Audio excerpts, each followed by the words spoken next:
Da-ding. Something went da-ding.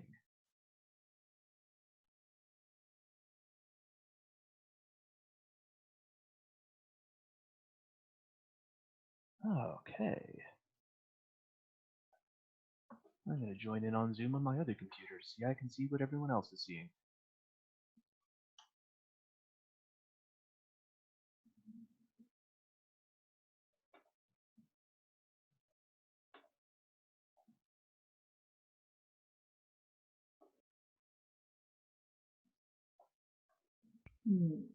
Ooh, I heard someone speak. I was just about to say, can anyone talk, or did I accidentally tick a setting? Hello. Hello! Hello? Hello! Hi. Hi, can people hear me? Yes. Ah, Yes. fantastic. Yeah. Hooray! I'm muted? No, I'm not muted. Oh, that's why. I don't know. Oh, sweet. That's unmuted. No, I'm muted. No, I think you're still not muted. That's all good. Oh, wow, there's a few people here already. Awesome. Now, if everyone could stay muted until you want to talk, that would be great. Just so we don't have any background noise like firing around.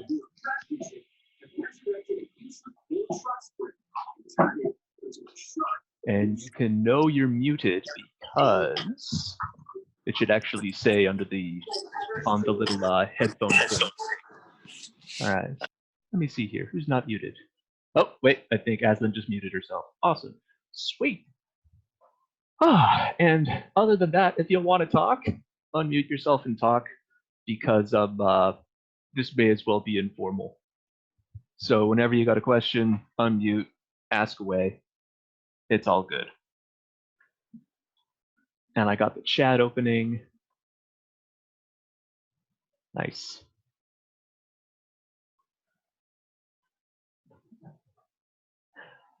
Actually, could I have a volunteer to monitor the chat for me and feed me questions? Would anyone like to do that? Could some people want to chat with the question, ask questions in the chat? Well, as do that. Yeah, sure. Thanks, Bailey. Oh, awesome. Okay, cool. So, welcome to my showcase. If people enjoy it, I hope more people join in like the next few weeks, and we get to see how we all do things. So today, do I have this open already? I do not. This is Corel Painter, by the way. That's why it's opening a RIF file, just in case anyone doesn't know what a RIF file is. That's what it is. Okay, and I will be doing. Oh, where's my inks? There we go. I'll be doing this guy today. Ooh. Ness, I'm sorry, you don't hear any audio. That's no good. If anyone else can't hear me, tell me in the chat.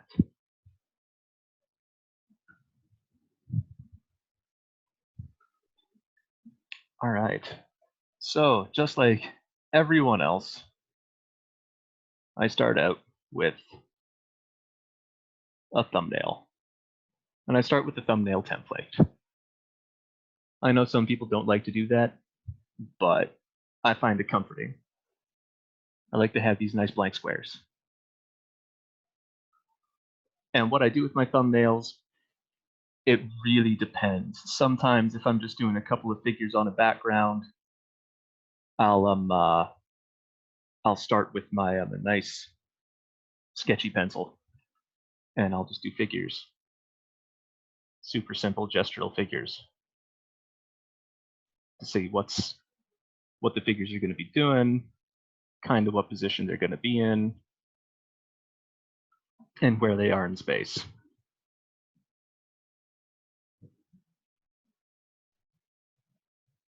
Oof, I'm sorry, Ness. That sucks. And I'll try and do as many thumbnails as I can. Honestly enough, I should do more from a whole bunch of different angles and stuff, just like our esteemed masters say.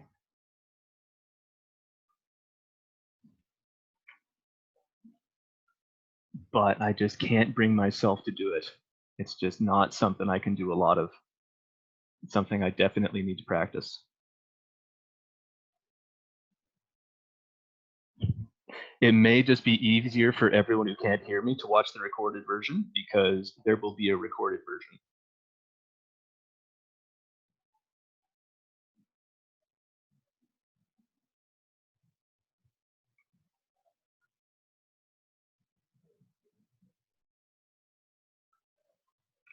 I feel like a bit of a talking head here. Nobody wants to chat. We're all being so nice and quiet. So another way I could do a thumbnail is I can just lay in colors. I'm here. Yay! Who was that? I have no idea. Oh, I Ryan. kind of thought we were all being silent. I didn't know we could talk. You can talk if you want to. Absolutely, please talk if you want to. Ask questions. You're allowed to talk. Oh God, you're allowed to. We're being respectful. Exactly. Yes, we were just so fascinated with your process. Don't be respectful. I was going to say that one of the things that I always struggle with is that I draw, I do thumbnails sometimes, but oftentimes I will draw to the point really quickly, like a really quick sketch like you're doing, and then I'll realize it's going to fail, so why spend any more time on this one? Yeah, you know? I do. And so I end up with not a lot of thumbnails, but kind of like a bunch of layers of failure. You know what I mean? I think I do, yeah. I do exactly know what you mean, but that's part of the reason you do that kind of thing, right? Is so you can see like, is this gonna work? No. Okay, let's move on. Yeah. Oh, and we may only have a 40-minute time limit, so I'll try and get through the whole thing. Depends on how many questions people have and when they have them. If I can't get through the whole thing, then I'll record a solo version where I just run through what I'm doing. So eventually, I get some thumbnails. This time, those are all the thumbnails I did. Like I said, I should do more. Are each of your boxes broken up into fifths or just some of them? It's hard for me to see. 1 second here. They are all broken into Oh, they're fifths. all broken up. Oh, cool. That's Yeah, a great thumbnail layout. I love it. If anybody wants this, I can post it. You can have I it. want it. Okay, then. I want it too. Thanks. Okay, I will post it when I'm all done because I find it really handy.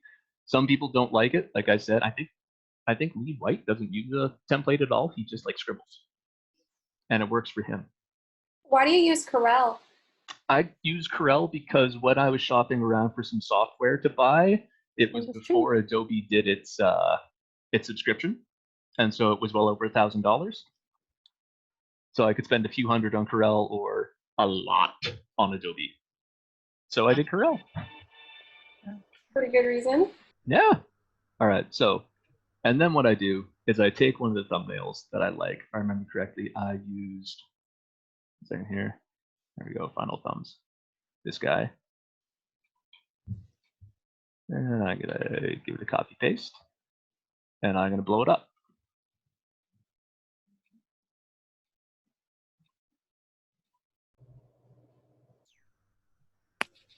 And at this point, I could either do a sketch on top, but lately what I really like to do is a mini painting. Like I'll really try and figure out the colors and values before I even start sketching.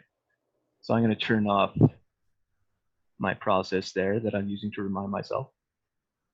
And I'm going to, I just grab my nice blending brush. Where's my blendier? There it is. Oh, it's all right. I'm going to turn off these because I don't need them. Now, sorry, those things on the left-hand side are, have you just made a set number of color palettes that you draw from? I have. I took, I'll show you what I did. I got myself a nice blank canvas.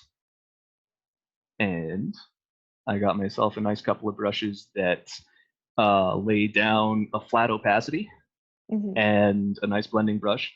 And I took a yellow and a blue and a red, and I just started blending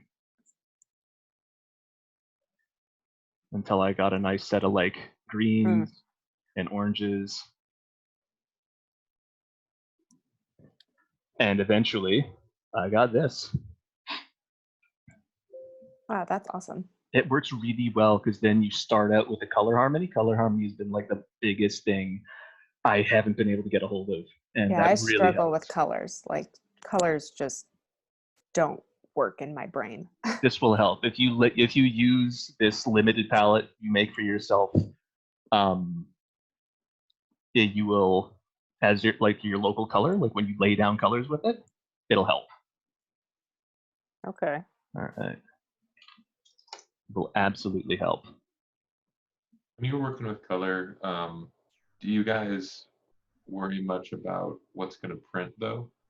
So a lot of times I find that I like my color palette, looks great, obviously when it's backlit, and then Yeah, you know, like that blue comes out as a gray, dark thing or something, you know, when you print it, and it's something I struggle with because when I do print, that's my least favorite part of the process.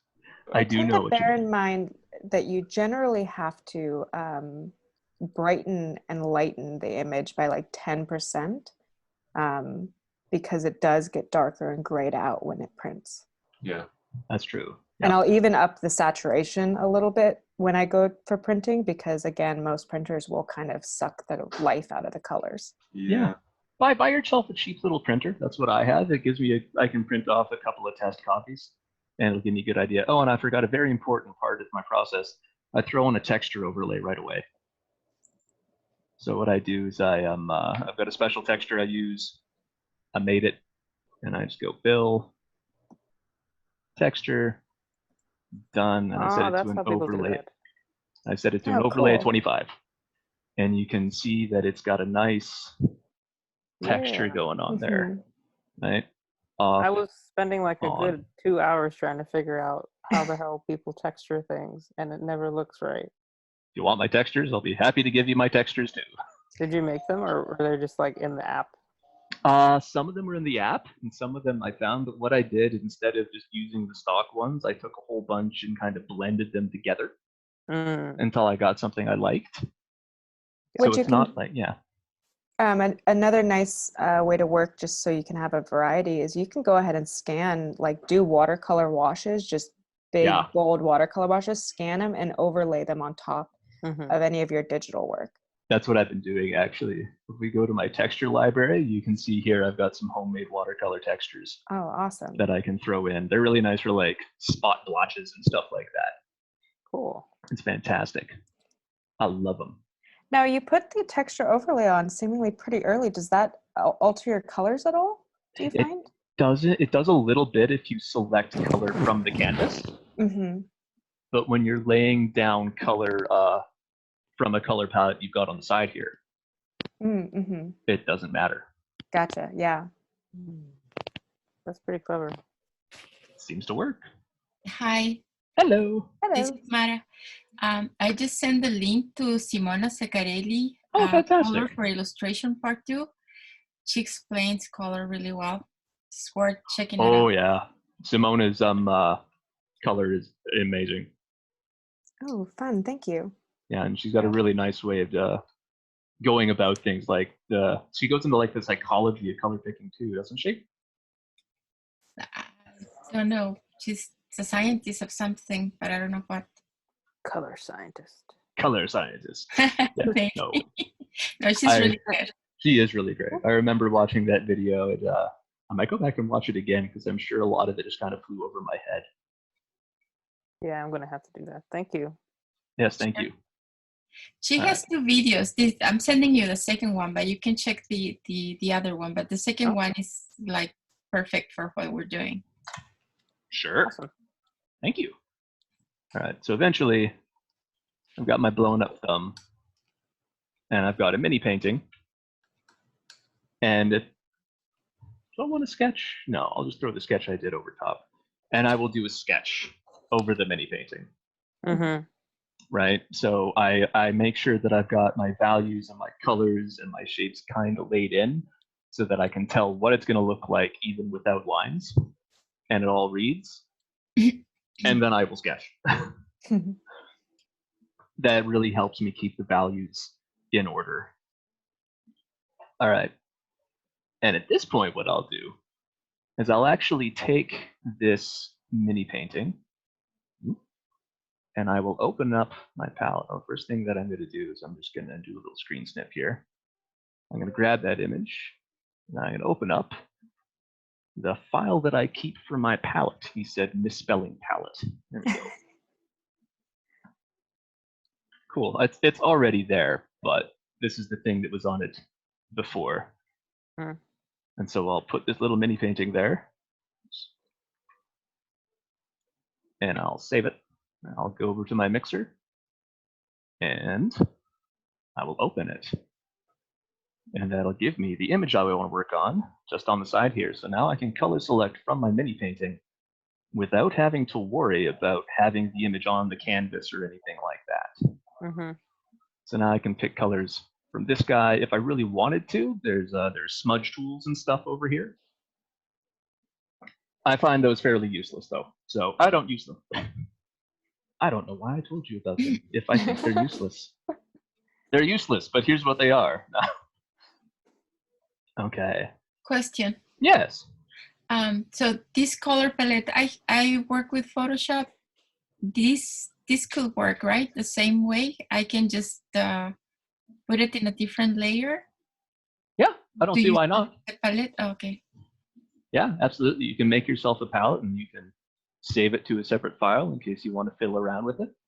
And then, yeah, you can just put it on your canvas, I suppose, or have it there. I think you would do the same thing where you would just put a layer, a different. It's like two separate files basically, because you can. I think in Photoshop you can grab from another file. So where his mixer is, you would just have your one canvas and then your canvas on the other side, so you could just steal from it. Oh, okay. Oh, fantastic. All right. Thank so, you. yeah, you can do essentially the same thing. That's great. All right. And at this point, I actually get to start sketching. Now that I know what the shapes are, I know what the colors are, I know what it's going to look like. I've done all the work.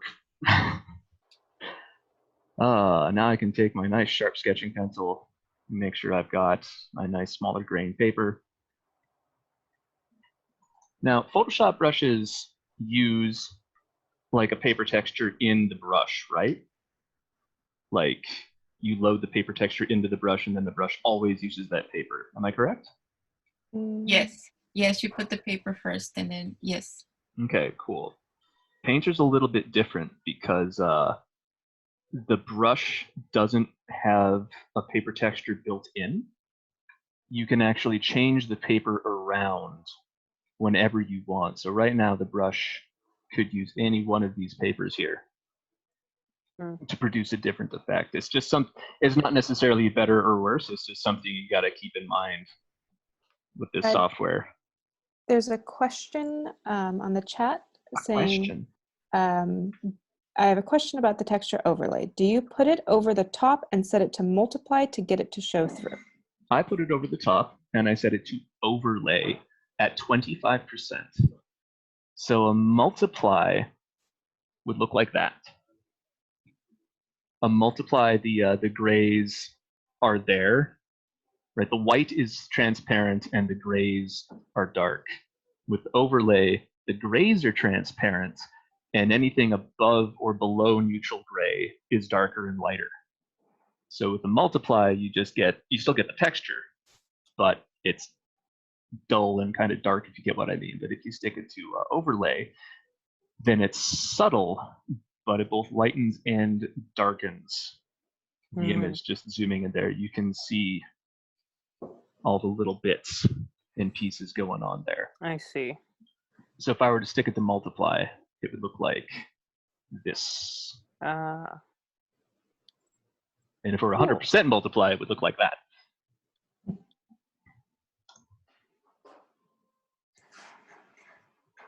Yeah. That's what I do there. I'm gonna get back to the sketching. Right, don't need that. There's my sketch layer. And I work at 55% because this is, and I've measured up here, you can see the inches. That's a physical inch on my screen. So right now I am working and I'm seeing exactly how this would print on an 8x10 piece of paper.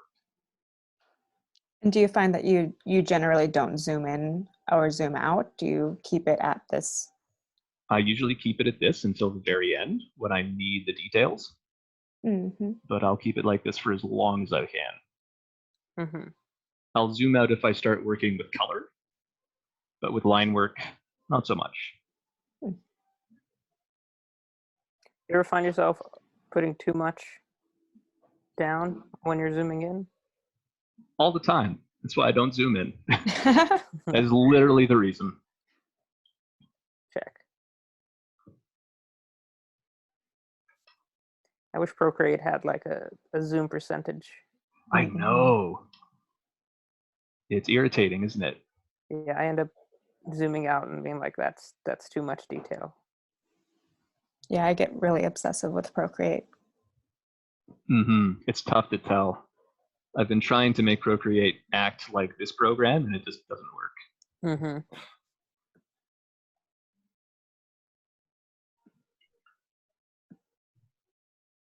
Yeah, one of these days, Alexa, you said you were going to show off Procreate, right? If you can. Yeah, I could do a Procreate tutorial. Like, I'm not as good as you with like the process, but I know a lot about Procreate. Okay. Can you do that through like Zoom or some kind of Yeah, I think I can live set thing? up like a camera Okay. stand on my desk or something. Oh, nice. That'd be awesome. If you can do that, I would definitely be interested in that. Yeah. I think you can share screen even on iPads if you have Oh, Zoom yeah? on the iPad. Oh, sweet. I do have Zoom on the iPad. Well done. There are no excuses now. I mean, I can make excuses. Yeah. No. No excuses. Please no.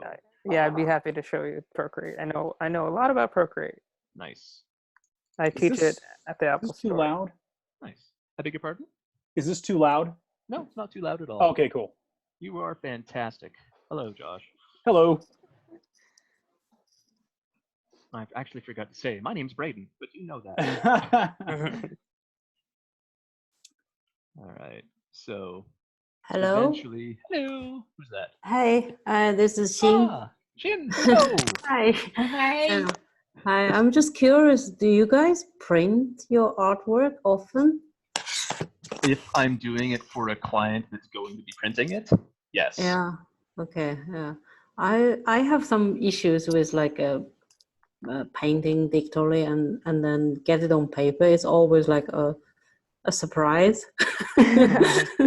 It never came out the way I imagined it will be.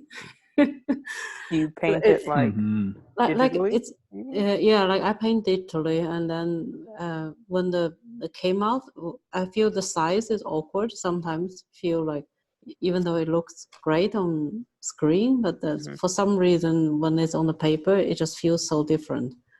I don't know. Maybe I should print more just to get the feeling of like to kind of match. Yeah. Yeah. Not a bad idea. Home, or do you have like a professional printer do it? No, I don't. That's the thing. I've been using like a local printers, but the color is always come up so weird. It's not. I had I the never, same thing, yeah. I never get it right. So I'm considering just invest a high-end printer myself just to get used to Yeah. prints. I have a really expensive, awesome printer and a cheap as dirt little printer. I find that the paper you use makes much more of a difference than the quality of the printer if you're just printing them to check color. Ah, okay. Also, just anecdotally, like I went down to my local Kinko's, FedEx Kinko's or whatever, to print a few things, and if they tell you to use their kiosks, but the color profiles I believe are different, even though they say they're using the same printers in the back. I printed it in the back, and or I told them like I need to print it in the back and not out on the kiosk, and the color was 1,000 times more saturated and bright and what I wanted. So it's really frustrating because even at home, I'm not good at printing. I hate printing so much. Even though I have a decent like Canon printer, I'll print something and it'll be like, oh yeah, that's exactly what I thought. And then another time it's just like, oh no, that's just a dull mess. And I don't know. Yeah. And someone said in the chat, you might want to make sure your monitor is calibrated, which I Yeah, can tell you is something I didn't have.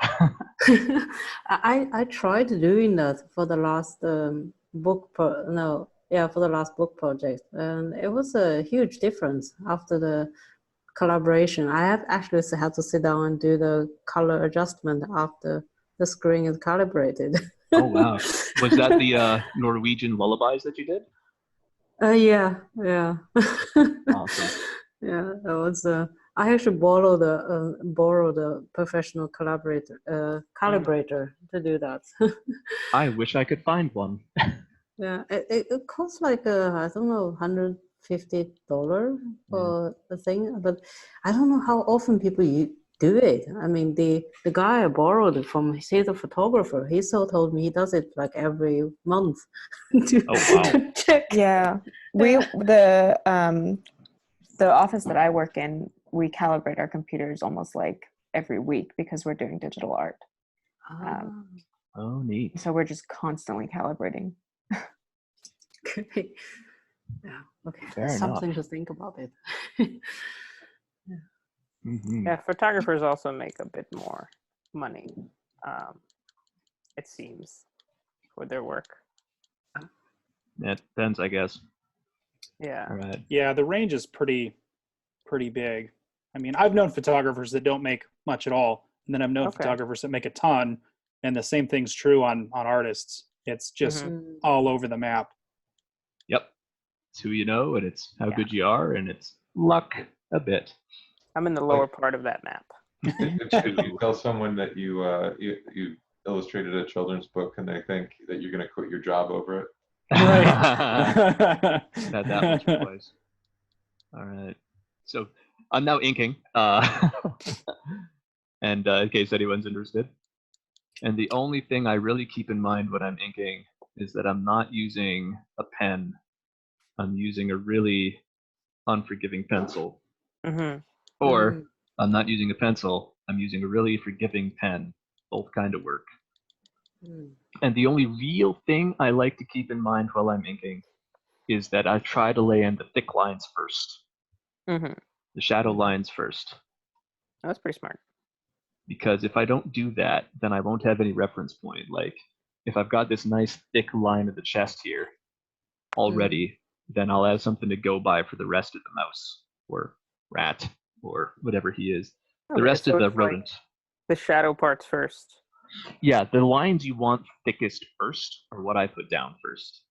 Cool. So you're changing your brush size, or is this pressure based? This is all pressure based. Gotcha. This is all thick and thin by pressure. Yeah, I think I'm seeing I zoom way too far in normally. Yep. When I do my inking stuff, which is weird because on my iPad I don't at all because it's so much closer to real paper in the way that interesting. that it feels like not the tactile feel, but like the same dynamics exist for how I'm doing stuff on paper. So I just I posted something on the forums today.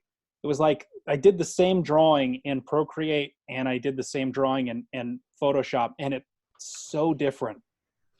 Yeah, I find them the opposite. With Photoshop, I stay pretty zoomed out, but the second I touch my iPad, I zoom all the way in. Yeah, that's so funny. I just, it's like I've got these habits that like the iPad, somehow I don't have those same bad habits on that. I'm trying to break them for Photoshop, but I can't seem to do it regularly.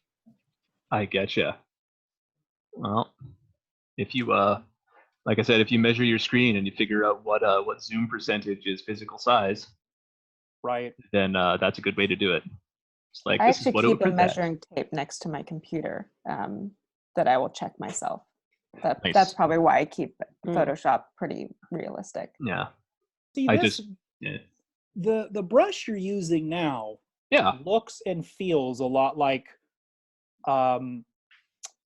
looks and feels a lot like how Procreate is for Yeah. mine. And I cannot find a similar brush for Photoshop.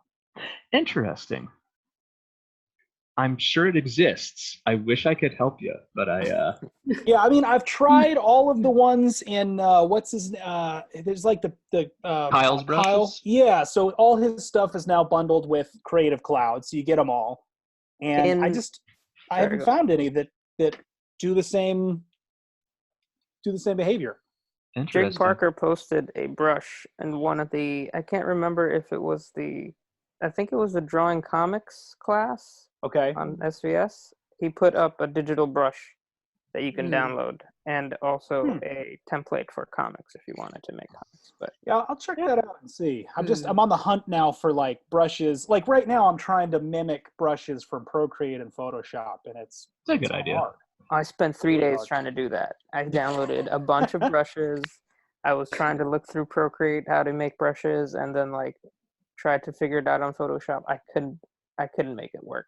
Wow. Is everyone prefer the Procreate brushes than the Photoshop one? Is that The same? raw brushes, yes, by far, in my opinion. Yeah. Interesting. But like Photoshop gives you way more options for certain things. The Procreate ability widely is less option filled. So I think what's happening is basic artist brushes are way better in Procreate. Yeah, I agree. Yeah. Oh, yeah. Procreate is a digital painting program as opposed to Photoshop, which is Right. a photo editing program. Yep. So I'm not too surprised. Yeah. Right. I do frequently in Procreate when I find a brush I like how it feels. I go in and I change the shape and grain to match. Yeah, I was Right. going to ask, do you fiddle with settings a lot in your Photoshop brushes while you're searching for this perfect mythical brush? It's a good question. In Photoshop or in Procreate? Yeah, both. Well, in Photoshop, I spent the last week and a half like making new brushes. Oh, nice. And I'm way more happy with the results. They're getting a lot closer.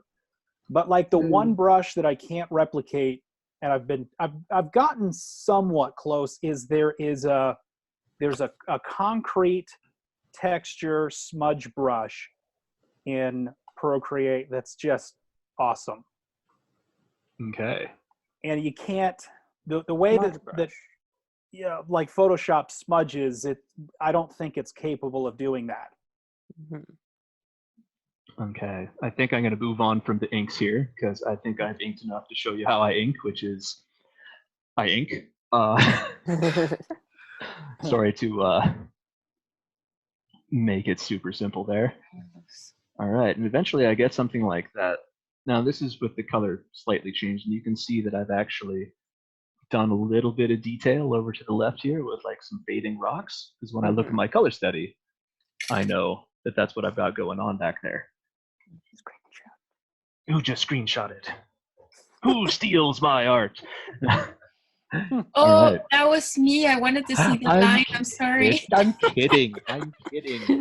I am so joking. Wait, so question. Yes. What's the biggest canvas size you work at?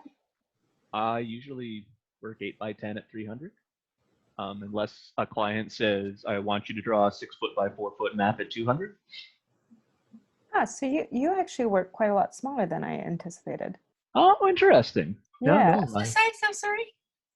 8x10 at 300 dpi.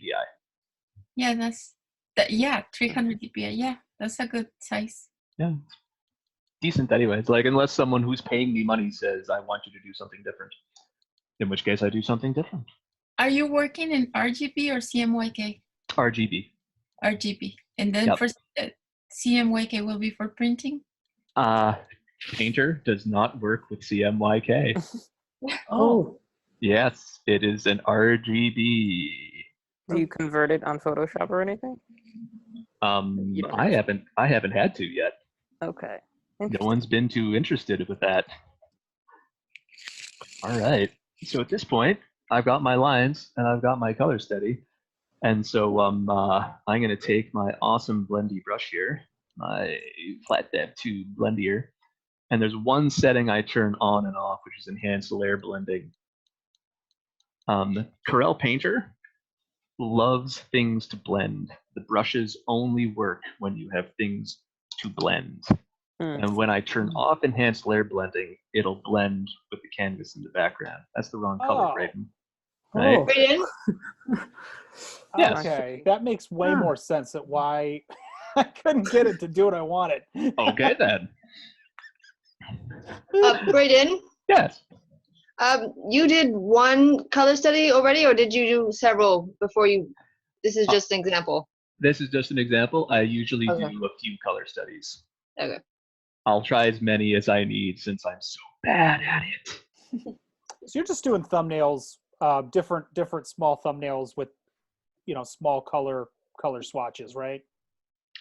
Yeah, pretty much. Yeah. Or once in a while, the thumbnail will be just color. Mm-hmm. Right? If something I know is going to have a whole lot of figures and the values are going to be weird, I really need to worry about it, I'll do a value thumbnail, and then I'll do a color thumbnail, and then I might do line later. Is this the same brush? This is the same brush. I am using tilt for the size. Got it. Okay. And pressure sensitivity for the opacity. What brush is that? If you This don't is mind? a severely custom brush. Okay. Is it based on? Because when I installed Corel, I noticed there's like oils and I don't know enough about the way that it like. Do you tell it what kind of brush it is, and then it's that kind of brush, or is everything just custom? When I want a new brush, I go and find one that's close to what I want. Okay. From like the oils or whatever, and then I will pop open the settings here, and I'll just start changing a setting or two and see what it does. And that'll take me more toward what I want. I don't try building them from scratch. Okay. And you can actually see I keep all my old brushes. So starting at the bottom here, I've got all these different categories. I've got that category from the beginning of this month, this category from February. Yeah. This category from December. Right. Going all the way back to where it just didn't even look the same. Yeah, so I can't remember. Yeah, the way that I'm seeing that blend is where I'm struggling with Photoshop, because it does that pretty closely in Procreate. Mm-hmm. But it doesn't really have much fall off. Yeah. So it's like you have to, it's really hard to do everything, in my opinion, on one layer if you're doing it this way. Mm-hmm.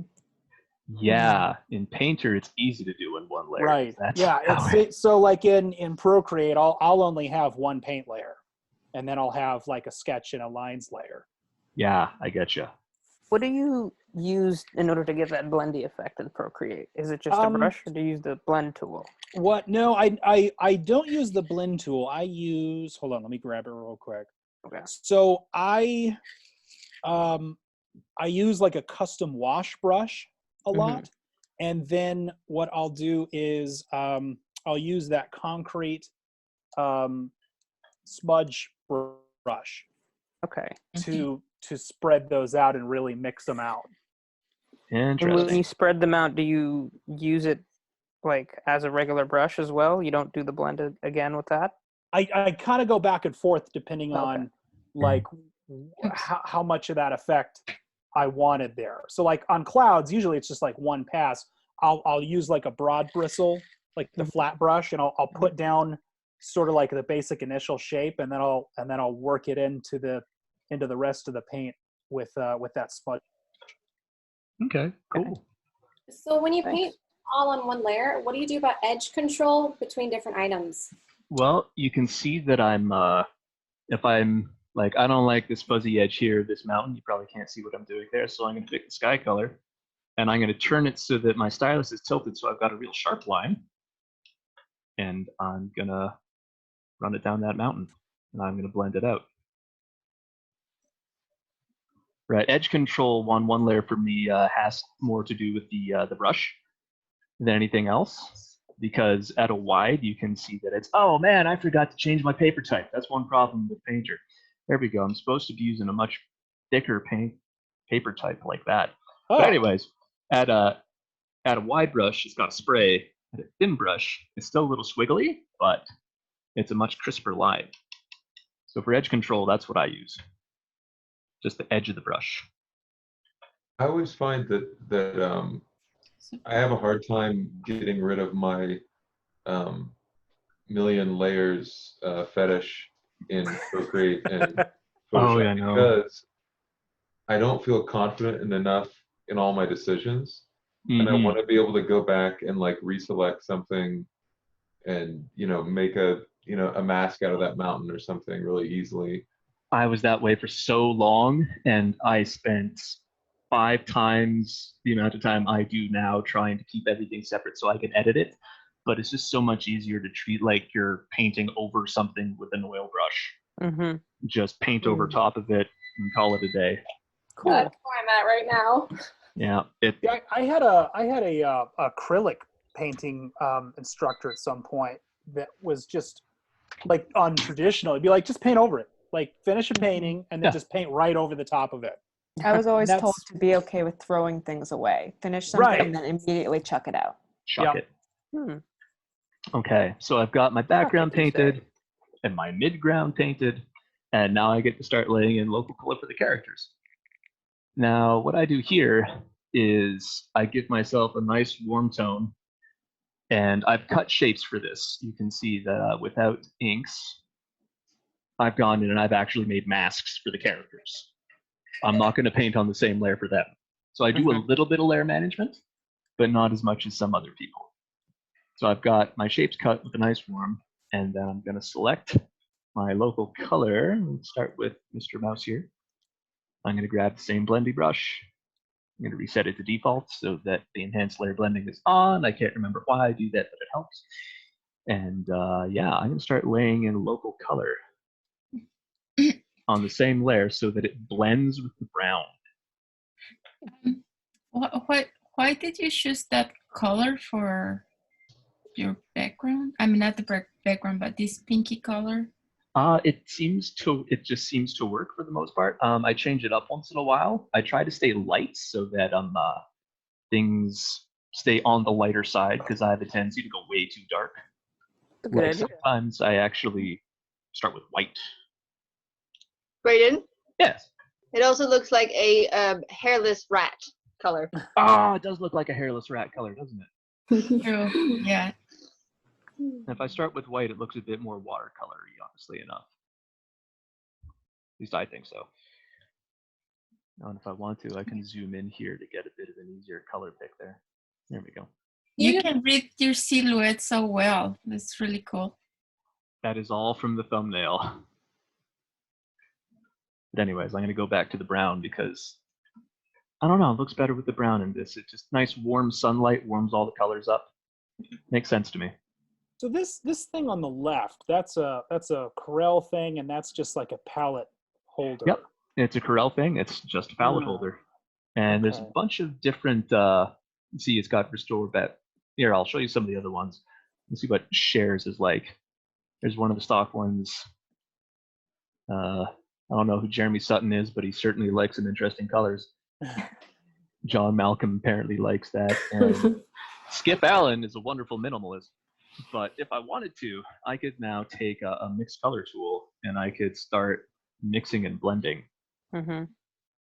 Right? Oh, this is like a mimicking the palette, physical palette. That's very clever. Yeah. Yeah, it's cool. It So I'd kinda love to works. know if people use Photoshop versus Corel. Do you choose? Like I see you're using Corel. I'm assuming you primarily use this. Then. That's what I use.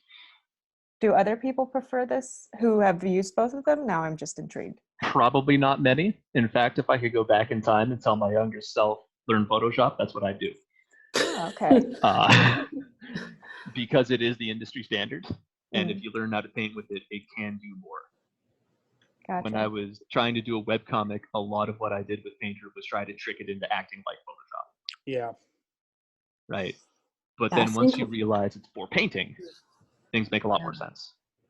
With the industry standard, it's a bit tricky because sometimes I know the artists have to submit files with layers in it.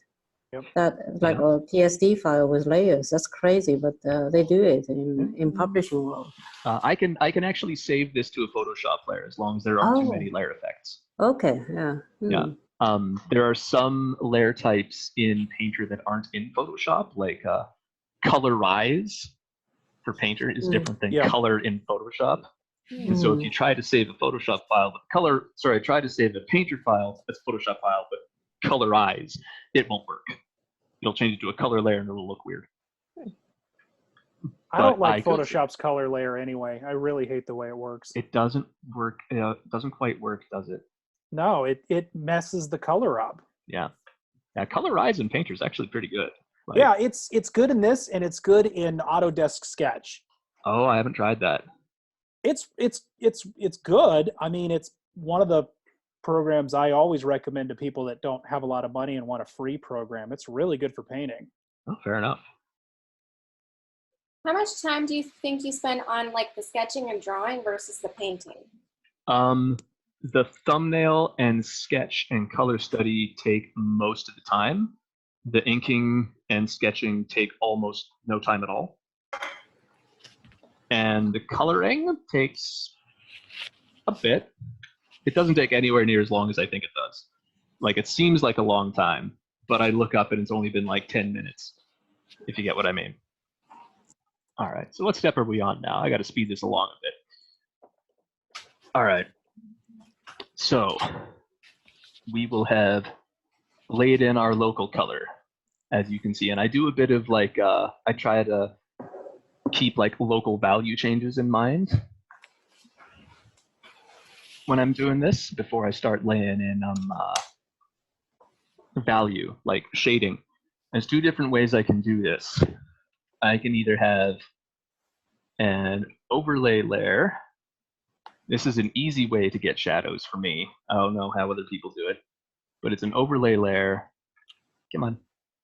Fine. Select all. Over a default layer of gray set at 128. And then I can get rid of this little thing that's there for some reason.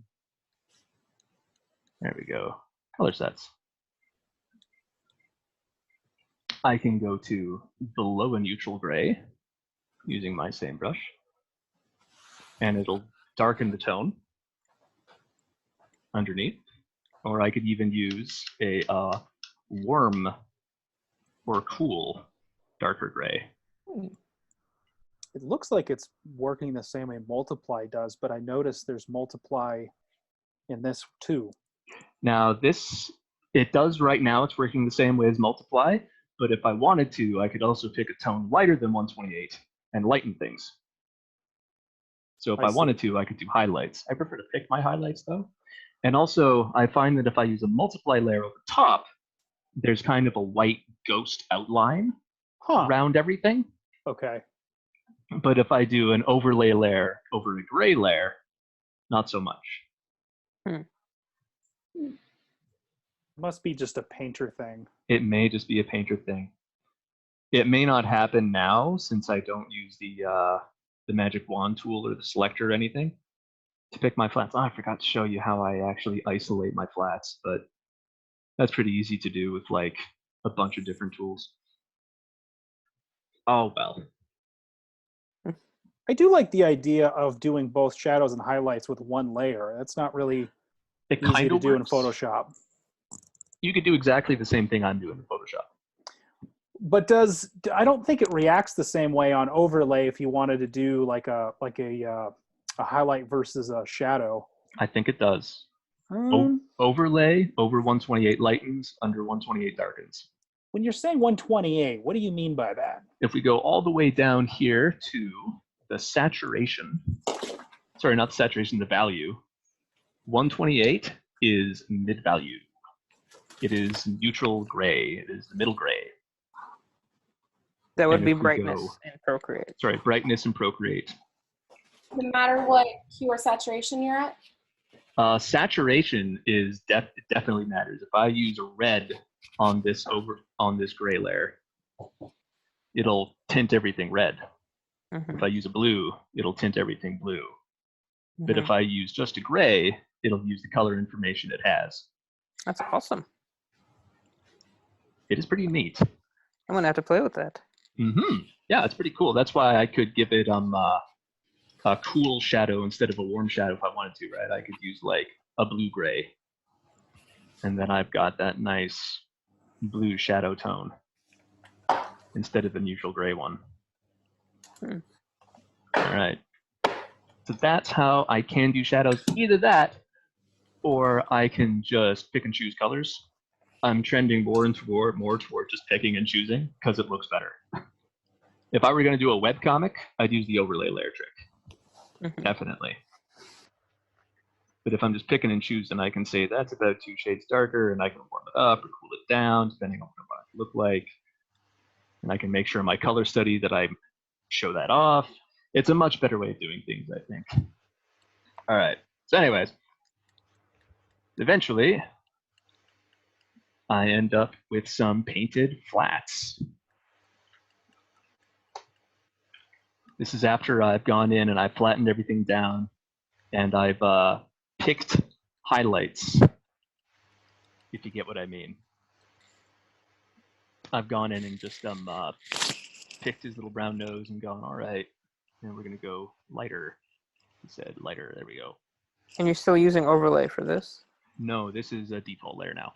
Oh, okay, you're just picking highlights manually. Yeah, I'll flatten everything down, and now I'll just paint. Cool.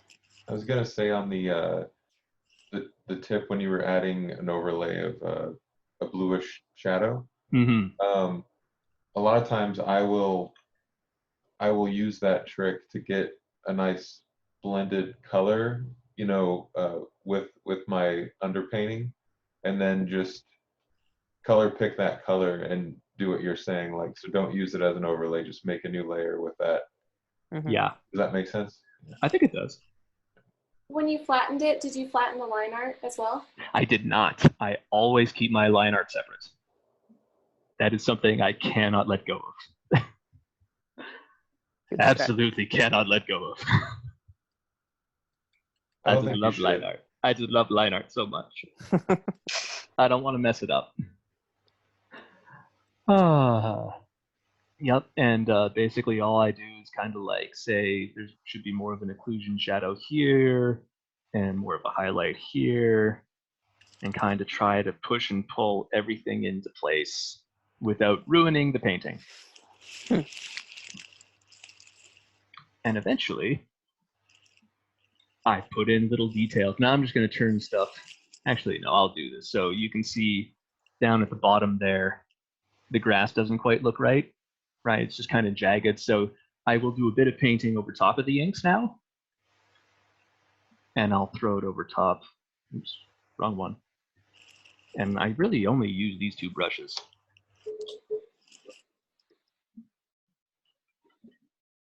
And I'll just kind of feather it in.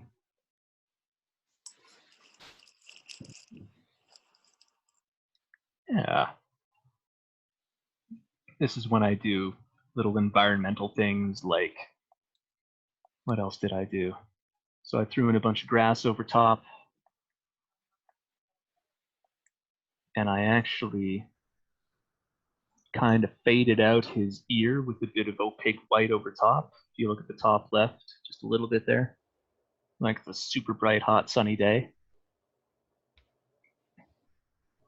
And I put my signature on, hooray. Something I have to remember to do. And that's pretty much all I do. Nice. That is my process. Yeah, that was great. Yeah. Anyone have any questions? Other than the ones that have already been asked? I guess on average, how long, like a painting like this, how long are you spending on it? Between 5 and 10 hours. Yeah, okay. Wow, that's really quick. It is not slow. Wow. It will take me like 3 days. I should probably aim for that. I need to slow down and take my time. Yeah, Yeah, that's what I've noticed. You post, you're like prolific. It's like 5 paintings a day. Mm-hmm. Yeah. Oh, Very impressive. yeah. But I actually do some sometimes I would spend like 2 weeks just on thumbnails, but I don't work on it all the time. I just work at like 10 minutes here, 20 minutes there, and that actually made a better painting. Yep, I'm not It's surprised. a really, really strange thing that like things just work on the back of your head while you're doing something else, and then it came to you and just doodle it down on a piece of paper, and then it just get iterating that way. I don't focus on working on thumbnails. It just happens in the background until I feel like, okay, now it's time to paint, and then I sit down and paint it. Yeah, I get you. Yeah, it's a strange thing. Yeah. Yep. Possessed you to do the deckled edges because they're super cool. The deckled? Oh, you mean like the border? Like the Yeah, thing like that I just turned on and off? Yeah, that. Oh, well, all I do is I take the same brush I've been using, the blendy brush, and I put a nice new layer over, and I pick a white. Stealing that. If anybody wants to try Painter and they want to try my brushes or anything, I'll happily send them your way. And I just go over top with mine with a nice wide stroke. Yeah, it's very clean. How much is Painter? Painter is like 400. Okay. I think there's a free trial. And just to show you what this brush would do if I had a different paper on, you can see that it can achieve a whole bunch of different looks from the paper that I choose. Everything from like crazy rock to, I don't know what that is, but it's, oh yeah. It's So like this is all the same brush? This is all the same brush. This is just different papers. That's very interesting. Can you get papers like that for Photoshop? That is a very good question. No, the brush will never react to the paper that way. Okay. So, I mean, you can put paper on it, but the only effect you get is that it's almost like adding a texture. You'd throw paper on there, and then you'd, either overlay that over the top of your work or overlay your work on top of the paper. But the work will never follow that. I getcha. You can overlay, like I've downloaded watercolor paper textures or canvas textures, and you can play with them in overlay or multiply depending on what kind of look you want to get a nice effect. Oh, and the only other thing that really changes what this brush will do with this paper, whatever that paper may be, is you can see there's a dab profile here. This is a digital brush. This is just a circle, a computed circle. It's not captured or a stamp or anything like that. So you can change the dab profile to be thinner or a flat edge or a weird like flat top, edgy bottom. Or sometimes this one works, sometimes this one doesn't. Yeah, it's a crazy thing. I mean, you only need actually one brush and grow. Yeah, most of the ones in my thing here are all from messing about. Most of these I don't use. Yeah. Okay, so I'm going to put my thumbnails on SVS, my thumbnail template, and that texture, right? Is there anything else people would like from me in the way of resources? You put your color palette? Yeah. Yeah, I could give you my color palette. Did you already mention the thumbnail layout? Yes, I did. I will give you my thumbnail layout, absolutely. I'm just going to write that down, actually. So the thumbnail layout. I fail miserably at doing thumbnails. Yeah, me too still. Question. Do you have your color palette, is that for different, is that not your same color palette you use for everything? You have, you make one for each drawing? Or each painting? that is the one that I generally use all the time. Really? Yeah, I've been thinking about making myself a new one because I've learned a bit, but for the most part, these are the colors I use. That's wonderful. Okay, that's cool. Well, thank you. All right, cool. Yeah, if anybody wants, if anyone tries Painter and says I want Braden's brushes, send me a PM and I will give them to you. And you said that you're using Painter? I'm using Corel Painter. Yeah. Corel Painter. and you pay for it one time and you own it? You pay for it one time and you own it. The only problem with Painter is that instead of having a subscription service like Photoshop and a lot of other people, they release a new version every year, but they don't fix the bugs from the previous version. Oh. In the previous version, they fix the bugs from the old version in the new version, and they say, hey, new version, you can pay for all these bug fixes. So, so they've got their own scummy business practices. Nothing's perfect. Nothing's perfect. Okay. Especially not Painter. I like it though. It's good. It's good for me. All right, sweet. Well, Thank you. Thank you. This was awesome. yeah, thank you. Really good. So I'll post some more information on whoever would like to present next time, if there is a next time. And I'm thinking of Facebook group for like coordinating and all that, if that makes sense, instead of the SBS forums. That sounds good. Yeah. Yeah. Okay. All right. Yeah. Cool. I will get on that. I will ask someone tomorrow who wants to present next week, and we'll figure it out. Even if we just hang out and chat, this was great. Yeah. This was really good. Everybody Thanks, just Braden. shares Good their job. screen Really and nice. doodles. Mm-hmm. All I right. really enjoy it. Thank you so much. Everyone. Thank Bye, you. everybody. All right. See you Yeah, guys thank later. you. This Braden. is so interesting. Great. I'm glad you enjoyed it. I'll see you guys later. Bye. Bye. Here, bye. Yeah.